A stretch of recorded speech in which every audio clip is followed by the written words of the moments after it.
Well, hey kids, hey parents, happy Sunday to you. I'm glad that you guys are tuning in. And you probably wonder, why am I holding a guitar and got the instruments back here? You know, I thought we could jam some and just do something a little different. I don't think you want me doing a whole lot of that, especially start singing. That wouldn't go so well. But I do want to talk to you about something that's really important. And it's not guitars and drums. It's Jesus' resurrection. See, before Jesus died and rose again himself, he gave a preview of what he was going to do. He brought someone back to life. He actually did this a few times. So there was one time in John 11. It was really significant, and he taught about the meaning of it. But before we get there, I've got a friend that is familiar to most of you. This squirrel here, this thing used to be very much alive. This is a good-sized squirrel. You know, you can see his fur here, see his teeth, nice claws. Now, he is dead. He has been stuffed. And he's been dead for as long as I remember. This thing was passed around my family for years as a kid. At Christmas time, people would open up a box and think it was going to be something good, and it was the squirrel. Well, this squirrel has stayed dead all that time. Now, I'm going to try to resurrect him. All right, so let's see if maybe I can play some music for it. Or I could snap. All right, I'm kind of running out of ideas. But the squirrel is not coming back to life. But see, Jesus had a friend named Lazarus who was sick, and then Jesus actually stayed put and let him die. It says because he loved him and because he had a plan of what he was going to do.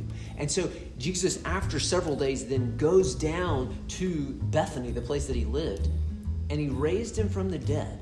Now, he told his sister beforehand, Martha, she was asking, she's like, Lord, if you would have been here, this wouldn't have happened. And he said, well, do you believe that your brother's going to rise again? She said, well, of course. God had promised that in the Old Testament, that God would come, and in the last days, he would make people rise from the dead. He would overcome death. She's like, yeah, of course. He said, well, I am the resurrection and the life. I'm the one that brings that resurrection. Like, I am God here to come fix things.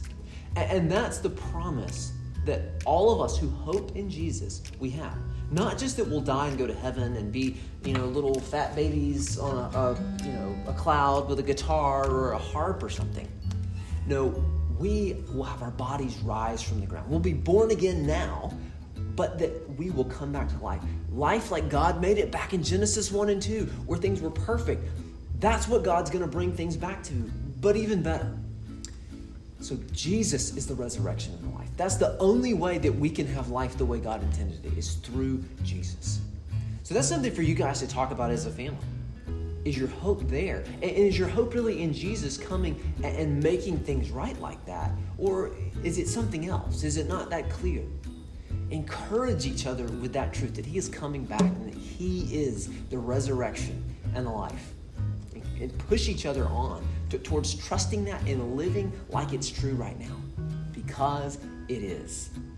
I've got one more thing for you, and it is the word of the week. Come tell me or another leader this in the next week, and you can have a point for the Trail Stop store. And don't forget to sign up for Partner Sunday on the 27th. But your word for the week is guitar.